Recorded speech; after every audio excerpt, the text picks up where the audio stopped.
Glimpse చూశారు కదా,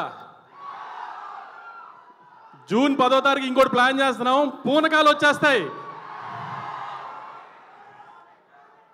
sir నేను ఇండస్ట్రీకి వచ్చి 10 ఏళ్ళు అయింది సార్. నాకు రామారావు గారు నా లైఫ్లో ఎంత ఇంపార్టెంట్ అంటే, సితార్ ఎంటర్టైన్మెంట్స్ అని బ్యానర్ పడినప్పుడు రామారావు గారు శంఖం ఊతితేనే బ్యానర్ పడుతుంది సార్.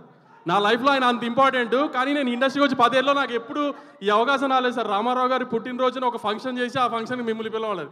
విశ్వక్ దయవల్ల అది కుదిరింది సార్. నాకు చాలా థ్యాంక్స్ సార్.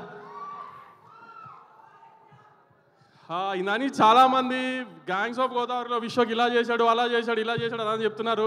అది మాట్లాడేంత బాగా నేను చెప్పలేను. కానీ సినిమా ఇంత పగలు తీస్తుంది, అంత పగలు తీస్తుంది, ఇంత రెవెన్యూ చేస్తుంది, ఆ మాటలు కాదు. కానీ ఇది May 31 తర్వాత విశ్వ కెరియర్లో before gangs of Godavari, after gangs of గోదావరిలో మాట్లాడుకుంటారు విశ్వక్ గురించి మాత్రం. నట విశ్వరూపం చూపించాడు విశ్వక్ స్క్రీన్ మీద. యాక్టింగ్ విషయంలో మాత్రం అసలు ఇంకా దాంట్లో మీరు అసలు ప్రతి ఫ్రేమ్లో విశ్వక్కేనా అన్నట్టు ఉంటుంది. అలానే మా డైరెక్టర్ కృష్ణ చైతన్య కూడా చాలామంది షాక్ అయ్యేటట్టు తీశాడు సినిమా. ఇది నిజంగానే కృష్ణ చైతన్యనే తీశాడా నాకే అనిపించింది. అంత ఇంపాక్ట్గా, అంత ఇంటెన్స్గా ఈ మధ్యకాలంలో తెలుగు సినిమాల్లో ఇంత ఇంటెన్స్ సినిమా రాలేదు. మా Radhika first time de glam role చేసింది. చాలా అందంగా, చాలా క్యూట్ ఉంది. చక్కగా రత్న వైఫ్గా చాలా పద్ధతిగా ఉంది. కాబట్టి రాధికకి రివర్స్గా ఊహించుకుని రండి. అంజలి గారు ఫస్ట్ టైం మీతో పనిచేస్తామండి. కానీ స్క్రీన్ మీద మీరు కనబడగానే స్క్రీన్ అలా లిటప్ అయిపోయిందండి. ప్రతి చోట మీరు కనబడినప్పుడల్లా అది మాత్రం మీరు స్క్రీన్ తినేశారు అసలు.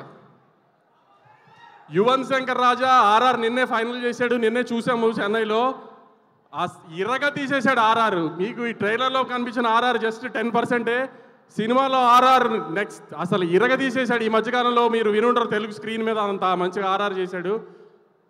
సినిమా పెద్ద హిట్ అవుతుంది, ఈ హిట్ అవుతుంది, ఆ హిట్ అవుతుంది అని చెప్పను. కానీ చాలా మంచి అటెంప్ట్ చేశాము. విశ్వక్ చాలా బాగా యాక్ట్ చేశాడు. చైతన్య చాలా బాగా తీశాడు. చాలా కష్టపడి సంవత్సరం సినిమా తీసాం. బాలయ్య బాబు గారు వచ్చి మమ్మల్ని ఆదరించారు ఈ సినిమాకి. అలానే ప్రేక్షకులు కూడా May 31 ఆదరిస్తారని కోరుకుంటూ జై NTR. Thank you so much.